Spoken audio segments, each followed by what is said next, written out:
أما بعد فأعوذ بالله من الشيطان الرجيم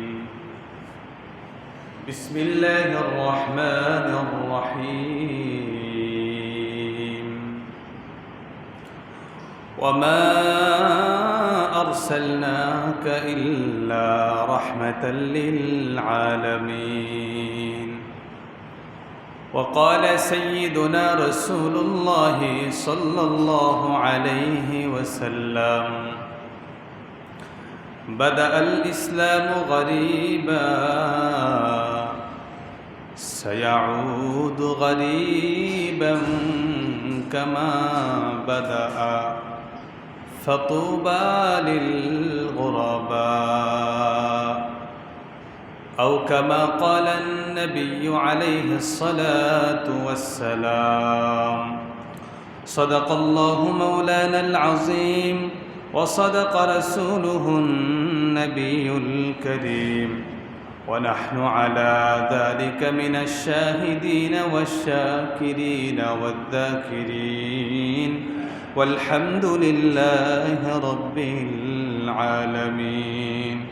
درود شريف পড়ে اللهم صل على محمد وعلى آل محمد كما صليت على إبراهيم وعلى آل إبراهيم إنك حميد مجيد.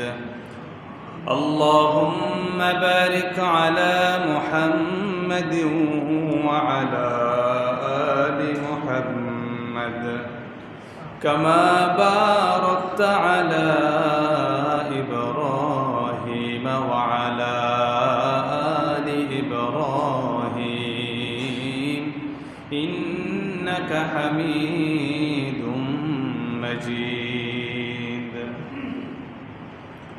মুআজ্জাজ মুহতারাম সম্মানিত মুসল্লিয়ানে কেরাম, আজিজ তলাবা, আমার প্রিয় যুবক ভাইয়েরা, পর্দার অন্তরালে থাকা শ্রদ্ধেয়া মা ও বোনেরা, আল্লাহ পাকের দরবারে অসংখ্য অগণিত শুকরিয়া।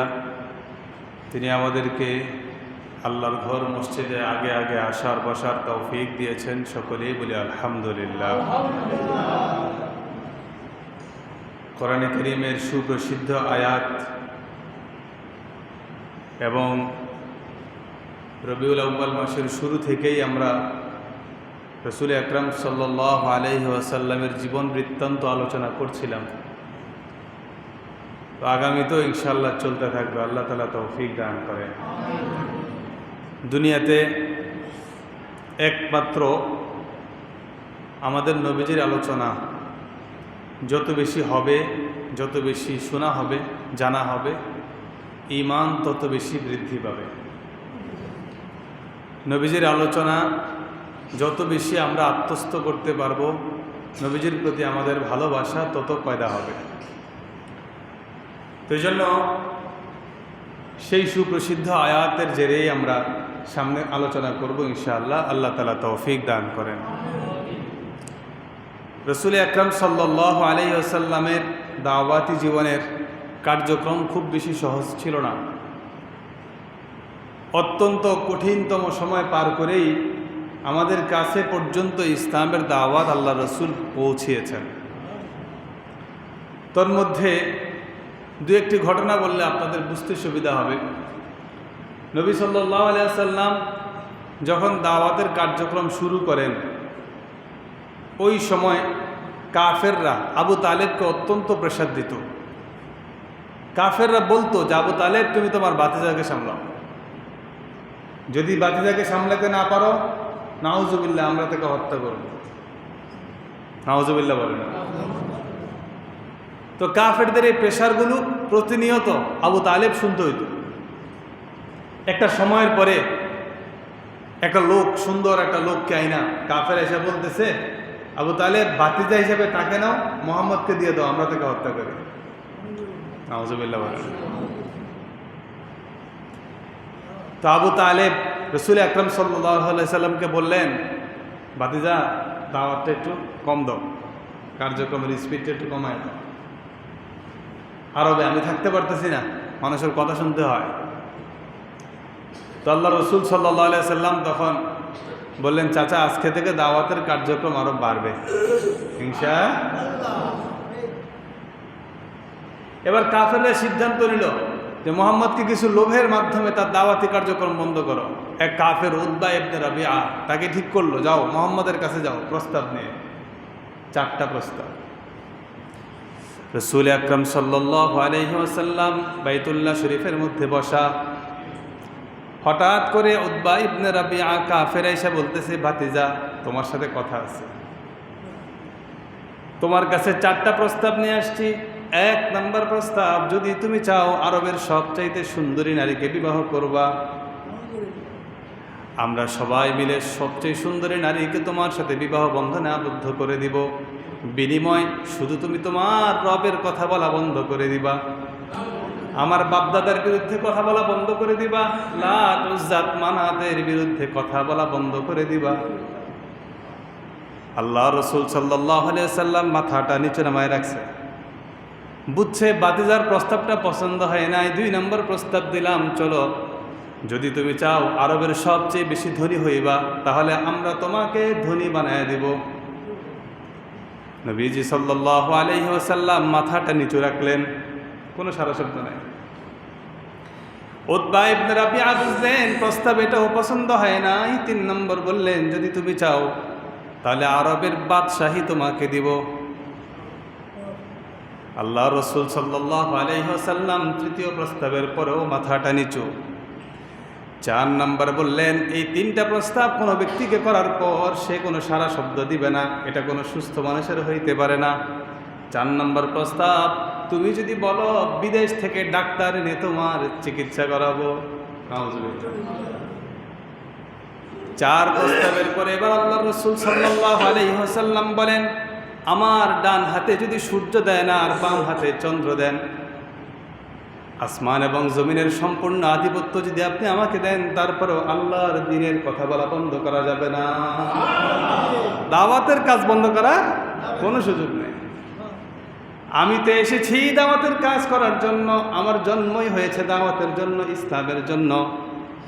আল্লাহ নবী সাল্লাল্লাহু আলাইহি ওয়াসাল্লাম 13 বছর বয়সে চাচা আবু তালেবের সাথে একটা বাণিজ্যিক কাফেলার সাথে গিয়েছে। বাণিজ্যিক কাফেলার সাথে যাওয়ার পর রাসূল আকরাম সাল্লাল্লাহু আলাইহি ওয়াসাল্লামকে দেখে এক ইহুদি আলেম 13 বছর বয়সেই বুঝতে পেরেছে সাইয়্যিদুল আম্বিয়ার আগমন হয়ে গেছে, ওখানে বুঝতে পেরেছে। ইহুদি আলেম তাদের কিতাবের মধ্যে পড়েছে এখানে একটা গাছ আছে, গাছের ছায়া একজন নবী পাবে, যিনি এই গাছের ছায়াটা পাবে সে সাইয়্যিদুল আম্বিয়া হবে, সমস্ত নবীদের সর্দার হবে। বাণিজ্যিক কাফেলাটা আসার পরে আল্লাহর নবী সাল্লাল্লাহু আলাইহি ওয়াসাল্লাম তো বড় আদবওয়ালা ছিল, আখলাকওয়ালা ছিল। যেখানে বসার জায়গাটা গাছের ছায়ার নিচে, চাচাদেরকে সহ আরো যারা আছে তাদেরকে সবাইকে বসার জায়গা করে দিলেন। এবার আরেক পাশে গেলেন, যেই পাশে আছে ওই পাশে রৌদ্র। নবীজি যখন যাচ্ছিল তখন গাছের ছায়াটাও নবীজির সাথে যাচ্ছিল। দূর থেকে সেই ইহুদি আলেম লক্ষ্য করতেছে। এবার নবীজির মাথার উপর যখন গাছের ছায়া দেখতে পায়, এবার আলেম আয়েশা বলতেছে, তোমার সাথে লোককে, অভিভাবককে। এবার দাঁড়ায় আবু তালেব বলতেছে, আমি তার অভিভাবক। বলে, আচ্ছা তুমি তাকে চিনো?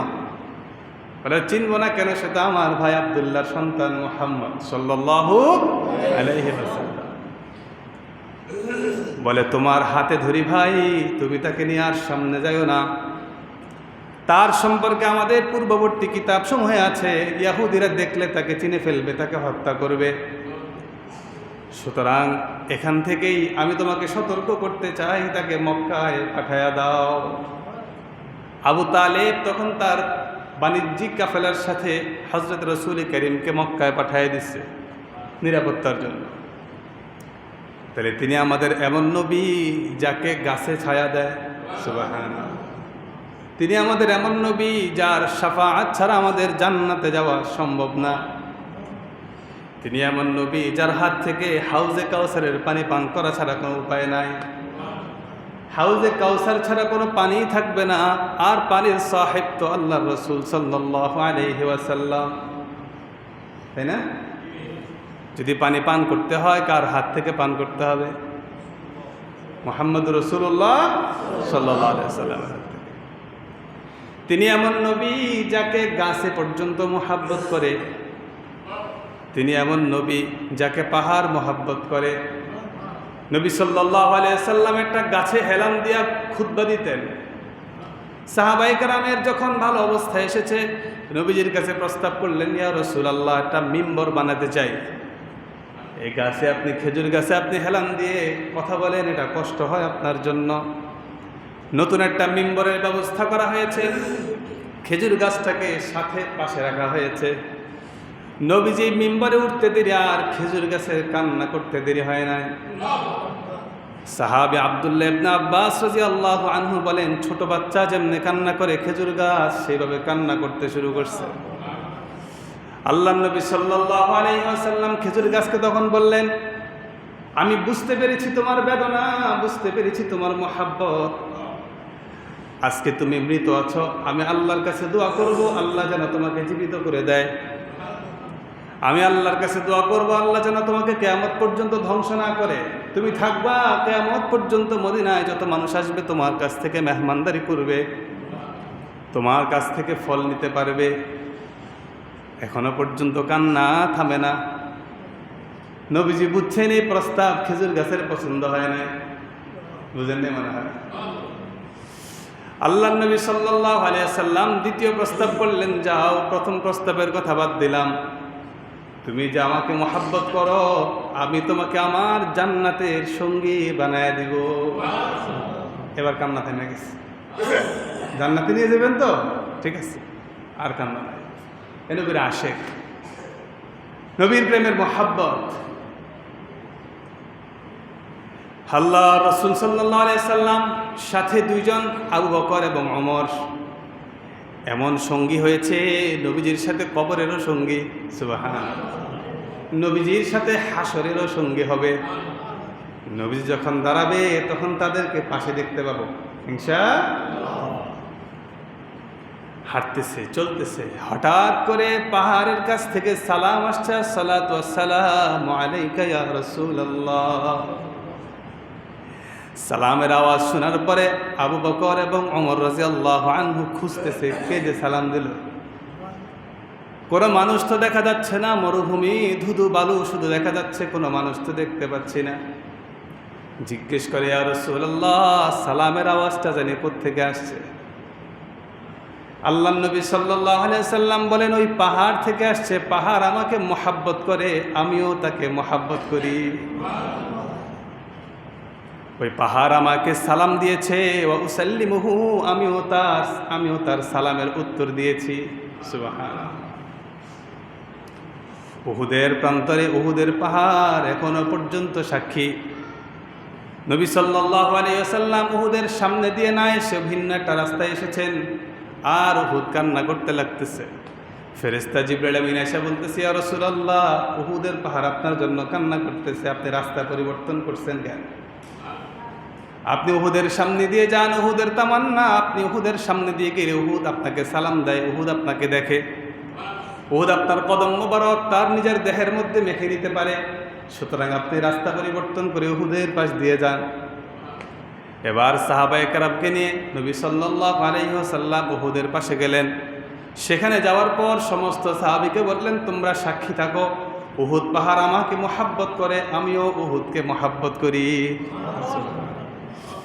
ও মুসলমান, যদি একটা পাহাড় এই সার্টিফিকেট পায় যে সে নবীকে মুহাব্বত করে, নবীও তাকে মুহাব্বত করে, আমার আপনার জন্য জীবনের সবচেয়ে বড় প্রাপ্তি হবে, আমরাও বলবো নবী আপনাকে মুহাব্বত করি। হাসরের ময়দানে যেন বলে, তোকেও আমি মুহাব্বত করতাম। যদি এই যোগ্যতা আপনারা আসতে পারেন তাহলে শাফাআত নিশ্চিত, হাউজে কাউসার নিশ্চিত, ঠিক না? মুহাব্বত যদি থাকে নিশ্চিত। কিন্তু এই মুহাব্বত খুব কম মানুষের আছে, খুব কম মানুষেরই আল্লাহ রসুলের প্রতি মহাব্বত আছে, খুব কম মানুষের। রসুল আকরাম সাল্লাল্লাহু আলাইহি সাল্লামকে গালি দেওয়া হলে এখন আমরা চুপচাপ থাকি, অথচ সাহাবায়ে কেরাম রসুলের আজমত মহাব্বত বুঝতেন।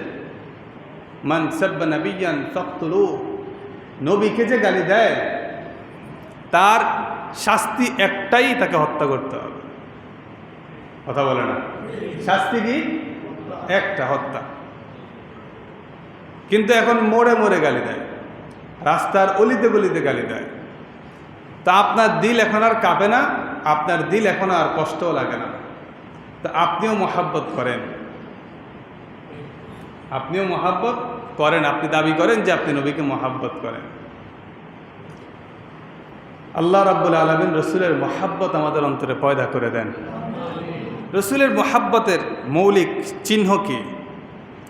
মৌলিক চিহ্ন হচ্ছে মান আহাব্বা সুন্নতি ফাকাদ আহাব্বানি ওয়া মান আহাব্বানি কানা মাই ফিল জান্নাহ। নবীজি বলেন, যে আমাকে ভালোবাসে সেজন্য আমার সুন্নতকে ভালোবাসে, আমার সুন্নতকে ভালোবাসার মাধ্যমেই আমাকে ভালোবাসা হয়। আর যার সাথে আমার ভালোবাসার সম্পর্ক, শুনে রাখো তুমি আমার জান্নাতের সঙ্গী হইবা। আপনি দাঁড়িয়ে রাখতে পারেন না, নবীর মহাব্বত নাই। ও ভাই, আপনি নিয়ত করেন না যে নবী আপনার মহাব্বতে আমি দাঁড়িয়ে রাখা শুরু করলাম, দেখবেন হাসরের ময়দানে নবী আপনাকে ডেকে বলতেছে, আয় তুই তো আমাকে মহাব্বত করে দাঁড়িয়েটা রাখছো। সুবহানাল্লাহ। এক ব্যক্তি রাতের বেলায় তার স্ত্রীর সাথে বুজুর্গ দৌড় খেলা খেলছে। নবীজি সাল্লাল্লাহু আলাইহি সাল্লামের জীবনীতে সহিহ হাদিসে পাওয়া যায়, আম্মাজান আয়েশা সিদ্দিকা রাদিয়াল্লাহু আনহার সাথে উনি রাতের বেলায় দৌড় দিছেন। তো দৌড় দেওয়ার পরে পুরুষের শক্তি মহিলাদের চাইতে এমনিতেই বেশি হয়, কিন্তু ইচ্ছে করেই স্ত্রীকে খুশি করবার জন্য নবীজি নিজে হারলেন, আম্মাজান আয়েশা সিদ্দিকা রাদিয়াল্লাহু আনহাকে জিতালেন। পরের দিন আবার দৌড় দিছে, এবার আর জিতার নেই, যেটা আগের দিন একবার জিতে গেছে। বারবার যদি জিতায় তাহলে আবার জিতার মর্যাদা থাকবে না। আগার সব হামা সবে কদর বুদে, সবে কদর বে কদর বুদে। যদি সব রাত সবে কদর হয়ে যেত তাহলে সবে কদরের আর কোনো দাম থাকতো না। এবার পরের দিন নবীজি নিজে দৌড় দিলেন, তো নিজেই জিতলেন। আম্মাজান আয়েশা সিদ্দিকা রাদিয়াল্লাহু আনহা তখন বলতেছিলেন, তিলকা বিতিলকা, বরাবর কালকে আপনি হারছেন, আজকে আমি হারছি, ঠিক না? ওই বুজুর্গ তার স্ত্রীকে নিয়ে রাতের বেলা বের হয়েছে। বের হওয়ার পর প্রথম দিন সেম ঘটনা, তিনি নিজে হারছেন। পরের দিন তিনি আবার দৌড়ে জিতছেন। জিতার পরে ওনার স্ত্রী বলতেছে, হ্যাঁ বরাবর, হ্যাঁ আপনি কালকে হারছেন, আজকে আমি হারলাম, বরাবর। এবার বুজুর্গ বলে, বরাবর পর্যন্ত তুমি আসো তিলকা বিতিলকা, কিন্তু আমি চিন্তা করতেছি নবীর এই সুন্নতটাকে আদায় করার মতো আমার সৌভাগ্য হয়েছে। হাসরের ময়দানে আমি দাঁড়ায় বলবো, ইয়া রাসূলুল্লাহ, এই সুন্নতটা আমি আমার জীবনে দীর্ঘ সময় পর্যন্ত পালন করতে পারি নাই। আজকে এই সুন্নতের মাধ্যমে আপনার একটা মহাব্বতের জায়গায় নাম লেখায় নিলাম। বুঝছেন না? শুধু বরাবর হাসি পর্যন্ত না। আরেক বুজুর্গ, তার জন্য কারফিউ জারি হয়েছে, তাকে ধরবে, পুলিশ ধরবে, তার জন্য হত্যা নিশ্চিত হয়ে গেছে।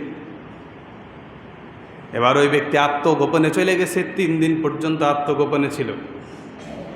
4 নম্বর দিন বের হয়ে গেছে। তার শুভাকাঙ্ক্ষী বলতেছিল, আপনাকে এখন পুলিশ দেখলেই তো ধরে ফেলবে, মেরে ফেলবে। বলে, তুমি কি মনে করতেছ আমি বুঝি মৃত্যুর ভয়ে পলাইছি? না না না, নবীজি সাল্লাল্লাহু আলাইহি ওয়াসাল্লাম গারে সুরের মধ্যে 3 দিন আত্মগোপন করছে। আমিও 3 দিন আত্মগোপন করলাম, আজকে বের হয়েছে, আমার জন্য যা ফয়সালা তা হোক, কিন্তু নবীর এই সুন্নতটা পালন করতে পেরেছি, আলহামদুলিল্লাহ। ছোট থেকে ছোট সুন্নত তাদের কাছে অনেক বড় দামি ছিল। বুঝে আসছে না কথা? সেই জন্য ইসলামের শুরু পর্যায়ের দিনগুলো অত্যন্ত কঠিন ছিল, অত্যন্ত কঠিন ছিল। হযরতে সুমাইয়া রাদিয়াল্লাহু আনহা আল্লাহর এই দ্বীনের জন্য নিজে শাহাদাত বরণ করেছেন, কিন্তু একবারের জন্য বলেন এই যে মুহাম্মদের ধর্ম ছেড়ে দিব না, বলেন। হযরত বেলাল রাদিয়াল্লাহু আনহুকে বুকের মধ্যে পাথর চাপা দিয়া তারপর মরুভূমিতে ছেড়ে দিত, উটের পায়ের সাথে রশি লাগাই দিত, আর উট চলতে থাকতো। শরীরে উত্তপ্ত আগুনগুলো লেগে লেগে তার শরীরটা পুড়ে যেত, চাবুক দিয়ে মারতো আর বলতে থাকতো, বেলাল মুহাম্মদের ধর্ম ছাড়, যদি মুহাম্মদের ধর্ম ছেড়ে দেস তবে মাফ পেয়ে যাবি। হযরতে বেলাল বলে, যখন থেকে আল্লাহর নবীর সাথে আমার হাত বায়আত গ্রহণ করেছে, আমি আমার নবীকে এতটুকু মোহাব্বত করি, দুনিয়ার যত বড় আযাব আছে আমার কাছে আসুক, কিন্তু আমি আল্লাহর নবীর ধর্ম ছাড়তে পারবো না।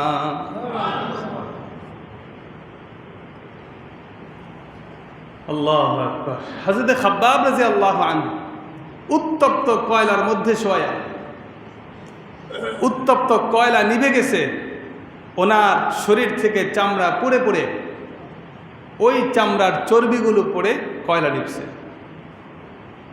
এই জায়গা খসে গেছে। এই মুহাব্বতেও শুধু একটা মাত্র কারণ ছিল, কালেমা লা ইলাহা ইল্লাল্লাহু মুহাম্মাদুর রাসূলুল্লাহ। অপরাধ শুধু একটাই, ইলাহ হিসাবে আল্লাহকে মানে। তারা বলতো আল্লাহকে মান, আমাদের লাত উজ্জাত মানাতকেও মানো, কিন্তু আল্লাহ আদেশ করেছেন ওয়াবুদুল্লাহ ওয়ালা তুশরিকু বিহি শাইআ, ইবাদত করো একমাত্র আল্লাহ, আর তার সাথে কাউকে শরীক করবা না। ওয়াবিল ওয়ালিদাইনি ইহসানান ওয়াবিদিল কুরবা ওয়াল ইয়াতামা ওয়াল মাসাকিন ওয়াল জারি দিল কুরবা ওয়াল জারিল জুনুবি ওয়াস সাহিবি বিল জামবি ওয়াবনিস সাবিল। পিতামাতার সাথে সদাচরণ করো, নিকট আত্মীয়দের সাথে সদাচরণ করো, যারা দূরবর্তী আত্মীয় তাদের সাথে সদাচরণ করো, প্রতিবেশীর সাথে সদাচরণ করো, অর্থাৎ সমস্ত মুসলমানের সাথে সদাচরণ করো, ভালো ব্যবহার করো। আল্লাহ আয়াত নাযিল করেছে। তার মানে আল্লাহ আয়াত নাযিল করেছেন যে আল্লাহর বন্দেগী ছাড়া আর কারো ইবাদত করা যাবে না। শুধু অপরাধ এতটুকুই, তাদের বাপদাদা লাত উজ্জাত মানাতকে মানত, আর তারা এক আল্লাহকে মানে। আমি বলছিলাম আবু যর গিফারী রাদিয়াল্লাহু আনহু, ওনার ইসলাম ধর্ম গ্রহণটা কত কঠিন ছিল। আবু যর গিফারী রাদিয়াল্লাহু আনহু গিফার থেকে এসে মক্কায় সময় কাটায়, সংবাদ পেয়েছে কোনো একজন নবী চলে আসছে, তার কাছ থেকে ঈমান আনতে হবে। এবার খুঁজতেছে নবীকে খোঁজার চেষ্টা করতেছে, সারাদিন বৈশা আছে, কিন্তু নবীকে বুঝতে পারতেছে না, কাউকে জিজ্ঞেসও করতে পারতেছে না। কাফেররা বলে রাখছে মুহাম্মদের পরিচয় কেউ মুখে বলতে পারবে না, যে বলবে তাকে হত্যা করব। এবার সারাদিন বসে থাকার পরে হযরত আলী রাদিয়াল্লাহু আনহু দেখলেন একটা ব্যক্তি একটা জায়গায় সারাদিন বসে আছে। জিজ্ঞেস করলেন, ভাই আপনি মুসাফির না মক্কাবাসী? বলে না, আমি মুসাফির, গিফার থেকে এসেছি। বলে যেহেতু আপনি মুসাফির, আপনি আমার ঘরে মেহমানদারি করেন, আজকে আপনি আমার মেহমান হন, আমি আপনার মেজবান হব। বলে আপনি আমার মেহমানদারি গ্রহণ করেন। আবু যর গিফারী রাদিয়াল্লাহু আনহু মেহমানদারি গ্রহণ করলেন। আলী রাদিয়াল্লাহু আনহুর ঘরে গিয়ে খাবার খেলেন। আবার বাইতুল্লাহ শরীফে এসে পরের দিন বসে আছে, সারাদিন বসে আছে। আবার আলী রাদিয়াল্লাহু আনহু জিজ্ঞেস করলেন, গতকালকেও বসে ছিলেন, আজকেও বসে আছেন, কারণটা কি একটু শুনতে চাই। বলে ভাই আমি একটা তালাশে আসছি, খুঁজে আসছি, আমি শুনেছি সাইয়্যিদুল মুরসালিন এসেছে, মুহাম্মাদুর রাসূলুল্লাহ চলে আসছে, তার হাতে বাইআত গ্রহণ করতে চাই। হযরত আলী বলেন, চুপ চুপ, এই কথাটা এখানে জোরে বলা যাবে না। আমি হাতে একটা পাথর নিলাম, পাথরটা নিয়ে আপনি আমার পিছনে পিছনে চলতে থাকবেন। আমি নবী যেই রাস্তায় আছে সেই রাস্তায় পাথরটা নিক্ষেপ করব। আপনি তখন বুঝবেন এই রাস্তায় চললেই সামনে আপনি নবীকে পাবেন, তার হাতে বাইআত গ্রহণ করবেন। আমি আমার বাড়ির রাস্তায় চলে যাব, আপনি সেই রাস্তায় যাবেন। আলী রাদিয়াল্লাহু আনহুর কিছু দূর পিছন পিছন আবু যর গিফারি রাদিয়াল্লাহু আনহু চলতেছে। নবীর ঘর বরাবর সামনে আসার পরে আলী রাদিয়াল্লাহু আনহু পাথরটা নিক্ষেপ করেছে। এবার এই পাথরটা দেখার পরে সামনে চলতে গিয়ে দেখে এক সুন্দর চাঁদের মতো সুন্দর একটা লোক দেখা যায়। দেখার পরে আবু যর গিফারি বলেন, না, দেখার সাথে সাথেই বুঝতে পেরেছি একজন নবীর চেহারাই এমন হওয়ার কথা। সাথে সাথে বলেন, ইয়া রাসূলুল্লাহ, আপনি আমাকে বায়াত গ্রহণ করায় দেন, আমাকে মুসলমান বানায় দেন। আমি মক্কায় থাকবো না, আমি গিফারে চলে যাব, আমি সেখানে গিয়ে দ্বীন ও ইসলামের কাজ করব। সুবহানাল্লাহ। এতটুকু সংকটের মধ্যেই আজকে আমাদের কাছে ইসলাম, এত কষ্টের পরে আমাদের কাছে ইসলাম, এত কোরবানির পরে আমাদের কাছে ইসলাম।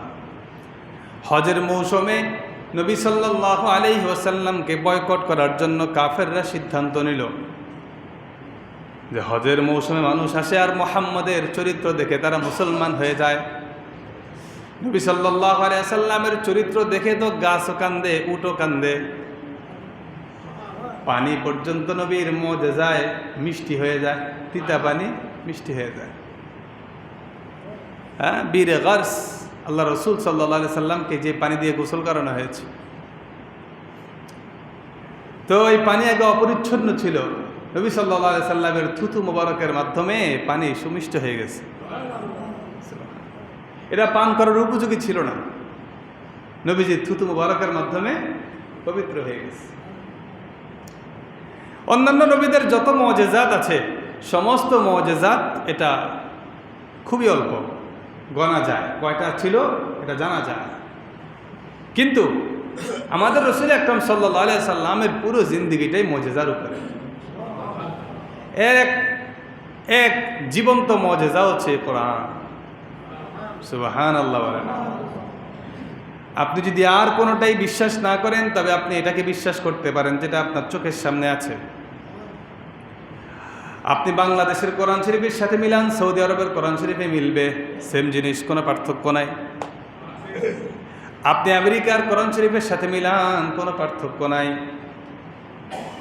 এটাকে পরিবর্তন করতে পারবেও না, কারণ আল্লাহ রাব্বুল আলামিন যুগে যুগে সমস্ত মাদ্রাসাগুলোতে তালেবুল ইলমদের সিনাকে নির্বাচন করে কোরআনটাকে রেখে দিছে। এই কোরআনকে আপনি পড়াই দিবেন, না পারা মাদ্রাসা থেকে আবার নতুন করে কোরআন লেখা শুরু হবে, কোনো সমস্যা নাই। সুবহানাল্লাহ, বুঝেননি মনে হয়? আপনি ভুল একটা কোরআন শরীফ দিবেন, তারা ধরে ফেলবে, আমার 8 বছরের বাচ্চা আপনার কোরআনের ভুল ধরে দিবে। দুনিয়ার যত কিতাব আছে সমস্ত কিতাব পরিবর্তন হয়ে গেছে, আসমানি কিতাব, কিন্তু নবীর এই মুজিজা কিয়ামত পর্যন্ত বাকি থাকবে, এটা পরিবর্তন করার সক্ষমতা কারো নাই। আল্লাহ রাব্বুল আলামিন বলেন, ইন্না নাহনু নাযালনা যিকরা ওয়া ইন্না লাহু লাহাফিজুন। এই কোরআন আমি নাজিল করেছি, কোরআনের হেফাজতের জিম্মাদারিও আমি নিয়েছি।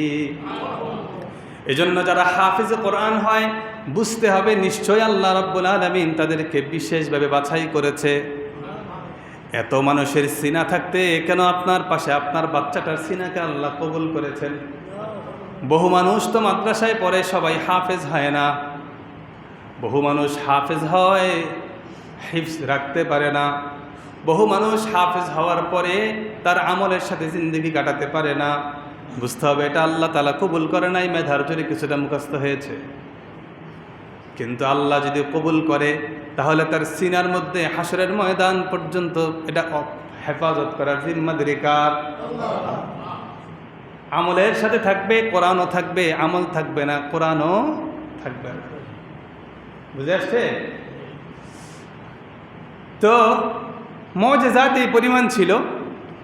রাসূল আকরাম সাল্লাল্লাহু আলাইহি সাল্লামের থুথু মুবারক, এক ঘরে মেহমানদারি করতে হবে, তো ঘরে খাবার খুবই অল্প, খাবারের মধ্যে আল্লাহ রসুল সাল্লাল্লাহু আলাইহি সাল্লাম থুথু মিশিয়ে দিছে। খাবারের মধ্যে আল্লাহ বরকত দেওয়া শুরু করছে। যত সাহাবী ছিল সমস্ত সাহাবী খাবার খেয়েছে, কিন্তু খাবার এখনো তার জায়গায় বহাল। মুজিজা। আপনি তো নবী চিনলেন না ভাই, নবীর ভালোবাসা আপনার বুকে পয়দা হয় নাই। আপনি শুধু ডেকসেট বাজানো বুঝছেন, মাথায় পট্টি বাঁধা বুঝছেন, নবীর সুন্নতটা বুঝেন নাই। নবীর সুন্নতে যে যত বেশি এগিয়ে থাকবে, নবীজি বলেন সে তো আমার জান্নাতের সঙ্গী হবে, তার জান্নাত নবীর জান্নাতের কাছাকাছি হবে। সুবহানাল্লাহ। দুনিয়ায় আপনি নবীকে দেখার সুযোগ নাই, কিন্তু হাসরের ময়দানে নবীর সঙ্গী হওয়ার সুযোগ আছে। আপনি যত ইসলাম মানবেন, যত সুন্নত মানবেন, নবীর তত কাছাকাছি থাকবেন। বিখ্যাত একটা কবিতা, বালাগাল উলা বিকামালিহি কাশাফাদ দুজা বিজামালিহি হাসনাত জামিউ খিসালিহি সাল্লু আলাইহি ওয়া আলিহি। 4টা লাইনের কবিতা। কয় লাইন? সবাই বলে না, কয় লাইন? এই কবিতা যিনি লিখছেন তার নাম শেখ সাদি রহমতুল্লাহ আলাইহি। তিনি কবিতা লিখতেছে লিখতেছে প্রথম লিখলেন বালাগাল উলা বিকামালিহি। ও নবী, আপনি আপনার নিজস্ব যোগ্যতায় আপনি সুউচ্চ আসনে। সুবহানাল্লাহ।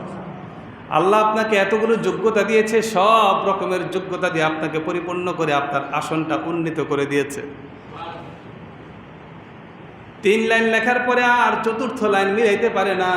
আপনারা জানেন কবিতার একটা পদ্ধতি হলো প্রথম লাইন লেখার পরে দ্বিতীয় লাইন লেখা, ঠিক না? এই মেয়ে 1 লাইন লিখে ছেড়ে দিলে এটা কবিতা বলবে কেউ?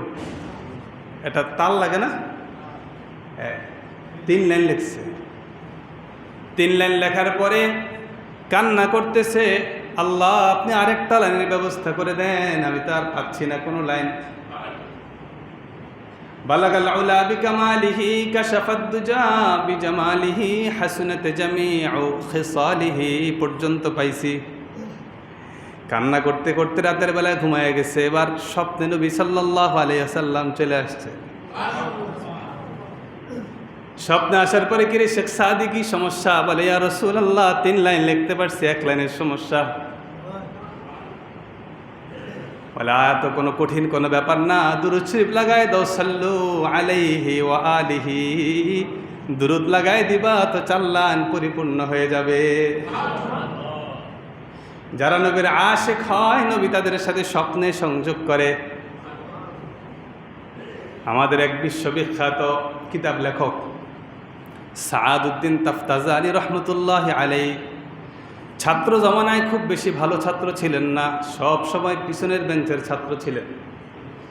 উস্তাদের সাথে আদব, মাদ্রাসার নিজাম পালন সব কিছু ভালো ছিল, আখলাক ভালো ছিল। জীবনের পড়াশোনা শেষ করার পরে এবার আল্লাহর রাসূল সাল্লাল্লাহু আলাইহি ওয়াসাল্লাম স্বপ্ন যোগে তার জিহ্বার মধ্যে লালা লাগায় দিছে।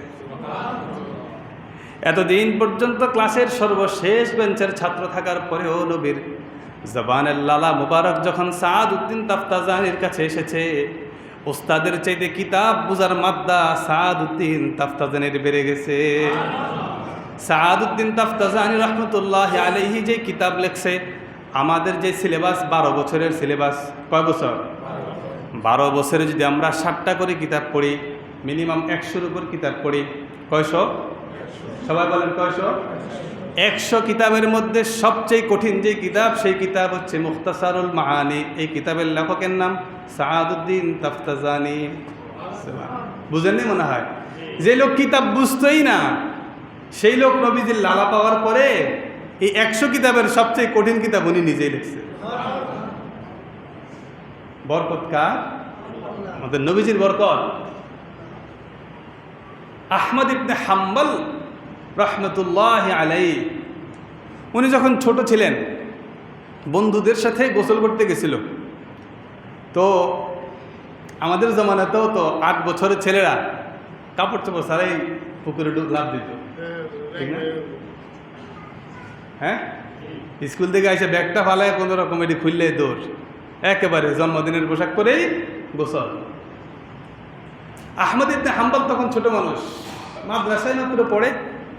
কিছুদিন যাওয়ার পরে এবার বন্ধুদের সাথে গোসল করতে গেছে। যাওয়ার পরে সবাই জন্মদিনের পোশাক পরে ফেলছে। ফরন লাগেনি কিছু না, যা ছিল সব ছেড়ে দিছে। আহমদ ইবনে হাম্বলকে বলে, আহমদ তুমিও খোলো, চলো আমরা পুকুরে নেমে যাই। বলে না না না, মাদ্রাসায় পড়ছি, মাদ্রাসার ছাত্ররা উলঙ্গ হইতে পারে না। আমি আমার পায়জামা পরেই নামবো, নবীর এই সুন্নতকে আমি নষ্ট করতে পারি না। আহমদ ইবনে হাম্বল রহমতুল্লাহ আলাইহি তাদের সাথে পায়জামা পরেই গোসলখানায় নামলেন, পুকুরে নামলেন। রাতের বেলায় স্বপ্নে দেখছে আল্লাহ নবী সাল্লাল্লাহু আলাইহি ওয়াসাল্লাম চলে আসছে স্বপ্নে। সুবহানাল্লাহ, 8 বছরের বাচ্চা, হ্যাঁ, স্বপ্নে এসে বলতেছে, আহমদ, তোমার নামও আহমদ, আমার নামও আহমদ। তুমি আমি নবীর সুন্নতকে সম্মান করেছ, হাঁ করে একটু তোমার জিহ্বায় আমি আমার লালা মোবারক লাগাইয়া দেই। সুবহানাল্লাহ। আহমদ ইবনে হাম্বল নবীজির লালার মোবারকে সারা বিশ্বের জন্য ইমাম হয়ে গেছে। এটা মাযহাব আছে, হাম্বলি মাযহাব। কি আছে? হাম্বলি মাযহাব। এই ইমাম হয়ে গেছে আল্লাহ রসুল সাল্লাল্লাহু আলাইহি সাল্লামের এই লালার বরকতে। এজন্য ভাই, এই নবীকে আপনি না চিনলে আপনি হাসুরি গিয়ে কার কাছে দৌড়াবেন? আপনি কবরে গিয়ে, কবরে আপনাকে প্রশ্ন করা হবে না, বলো তো তোমার নবীর নাম কি? না, প্রশ্ন করবে না, আপনাকে নবীর ছবি দেখাবে। আপনার কাছে চিত্র আসবে, বলো মান হাদার রাজুল আল্লাযী বুইসা ফীকুম, এই ব্যক্তি কে তোমাদের কাছে পাঠানো হয়েছিল? এর আলোচনা তো তোমরা শুনছো। আপনি ইমানদার হলে আপনি তখন সাথে সাথেই বলবেন হাদা নবিয়ুনা মুহাম্মাদুর রাসূলুল্লাহ সাল্লাল্লাহু আলাইহি ওয়াসাল্লাম। আর ইমান না থাকলে লা আদরি, লা আমি তো চিনি না। এজন্য চক্ষু বন্ধ করে চিন্তা করেন যে আপনি আপনার নবীকে চিনেন কিনা। আপনাকে কবরে প্রশ্ন করার পরে আপনি বলতে পারবেন কিনা, হ্যাঁ আমি ওনাকে চিনি, আমার কাছে ওনার সুন্নত আছে। আপনি চিন্তা করেন। এজন্য বলি ভাই, ছোটোখাটো ওনারা যদি পায়জামাটা খুলতে না পারে, 8 বছরের বাচ্চা, নাবালেগ বাচ্চা, খুললে কিছুই হতো না, কোনো গুনাই হতো না, কিন্তু খুলে নেয় নবীর সুন্নতের মহাব্বতে। আপনি নবীর সুন্নতের মহাব্বতে দাঁড়িয়ে রাখতে পারেন না, আপনার জামা পরিবর্তন করতে পারেন না, আপনার হালাল ইনকাম আপনি করতে পারেন না, আপনি আপনার ঘরে পর্দা আনতে পারেন নাই, স্ত্রী মেয়ে সবাইকে বেপর্দায় ছেড়ে দিছে, আপনার ছেলেকে আপনি মদ্যখানা থেকে আনতে পারছেন না, আপনার টাকা দিয়ে আপনার সন্তান সিগারেট খায়, আপনিও নবীর আশেক, সাহাবায়ে কেরামও নবীর আশেক। দেখা হবে হাসরের ময়দানে কে কতটুকু ইশক ও মহাব্বত নিয়ে চলে। এজন্য আপনাদের কাছে আমি প্রশ্ন রেখে গেলাম, যদি আপনার কাছে মনে হয় ফেরেশতা আপনাকে প্রশ্ন করার পরে আপনি উত্তর দিতে পারবেন যে হ্যাঁ নবী, এটা উনি আমাদের নবী ছিলেন, এই উত্তর যদি আপনার দিল বলে আপনি পারবেন, আপনি দাঁড়ে সেরায় চলেন, আপনি বেপরদাই চলেন। আপনার দিল যদি বলে পারবেন, আর যদি বলে না পারবেন না, এক ওয়াক্ত নামাজও ছেড়েন না। আর দিল যদি বলে পারবেন না, হারাম আর খাবেন না। দিল যদি বলে পারবেন না, দাড়ি আর কাটবেন না। কে বলেন ইনশাআল্লাহ? হ্যাঁ, শুধু ওয়াজ শুনে মজা নিতে হবে না, ওয়াজ থেকে শিক্ষা নিতে হয়। ওয়াজের মজা এখান থেকে বের হয়ে যাবেন শেষ, কিন্তু শিক্ষা নিলে এটা জীবন ভর চলতে থাকবে। আল্লাহ রাব্বুল আলামিন আল্লাহ রসুলের ইশক ও মুহাব্বত সুন্নতের ইত্তেবায়ের মাধ্যমে আমাদেরকে পালন করার তৌফিক দান করেন।